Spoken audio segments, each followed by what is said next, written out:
Hey fellow geographers, welcome to Quarantine Geography, Day 4. Today we're going to compare and contrast some geographic features that are sometimes confused with each other. A canyon versus a fjord, and a glacier versus an ice sheet. So your job is to add those 4 vocabulary terms and definitions to your Quizlet. And when you see them pop up in that right-hand corner, go ahead and put them in there. You don't have to add all the examples, just the 4 main vocabulary terms. You should be up to 16 terms by the end of today, and at the end I'll have a little short assignment for you today. So let's kick back, relax, and explore our theme, the relationship between land and water. So let's begin today with our first vocabulary term, a canyon. Now, a canyon is a deep, narrow valley with steep sides, and it often has a stream flowing through it. So for our example, we'll look at the Grand Canyon. Of course, in the United States, mostly in Arizona, it's got the Colorado River flowing through it. Now, the Grand Canyon is not the largest canyon in the world, though it is a very large canyon and popular tourist destination. So maybe at the end, when I give you your assignment, you can try and find the largest canyon in the world. Okay, now let's zoom in a little bit and see if we can get a closer look at the Grand Canyon.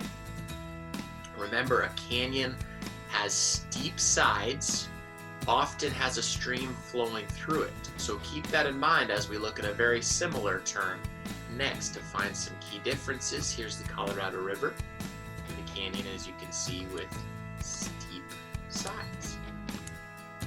Okay, now our next term is often confused with the canyon, and we don't see them as much over here in the United States, but they're very common in Scandinavia, a fjord. A fjord is a long, narrow inlet, usually a little bit narrower, though not always, than a canyon. But the key difference is it's an inlet from the sea, not necessarily like a river, like the Colorado River. This is usually overflow from a sea between steep cliffs or hills.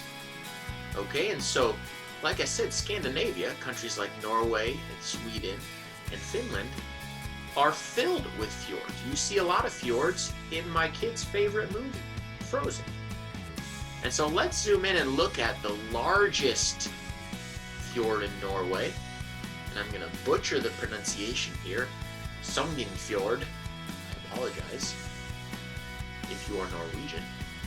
But look at that beautiful scenery. You can see a very different vibe than the Grand Canyon here, and part of that is just the different latitudes of Norway and Arizona, but a larger part of it is the difference between a fjord and a canyon. Okay, as you see, a fjord flowing in from a sea is going to be a very different type of water than a canyon, which is just a river. There's the Norwegian flag. Okay, now let's go over to 2 other terms. First one is a glacier. A glacier is a large mass of ice that moves slowly over land, and an iceberg is not one of our terms today, but maybe you've confused a glacier with an iceberg before. An iceberg is something that's broken off of a glacier. Of course, the Titanic famously sunk by hitting an iceberg. Okay, it didn't hit a glacier because a glacier would have been something on the land. And so a glacier is a large mass of ice. You see them in places like Iceland. This one is in Alaska, famous glacier called the Mendenhall Glacier. If you ever have any time, you can actually go into the Mendenhall Glacier and explore some ice caves. But this was a good shot of an example of ice creeping into the city of Juneau.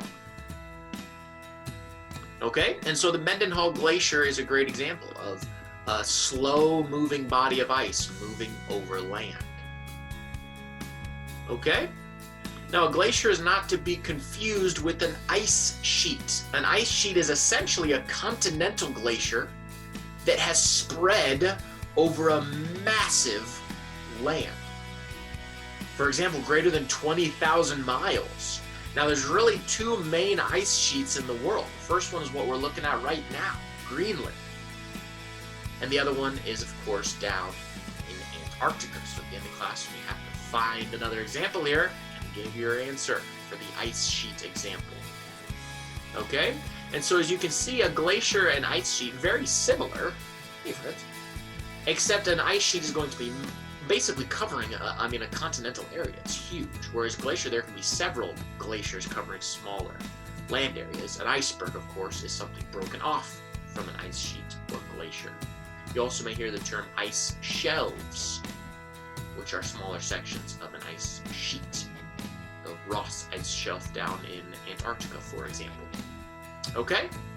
So your assignment here is to find a screenshot of each of those 4 vocabulary terms. I don't just want them written this time. We're taking it up a notch. So I want you to screenshot a canyon, a fjord, an ice sheet, and there's really one other main example of an ice sheet if you were listening, other than Greenland, and a glacier. And there are lots of examples of glaciers. So find those 4 vocabulary terms, use ones that I did not use, and go ahead and share that with me. Okay, so stay safe and have a great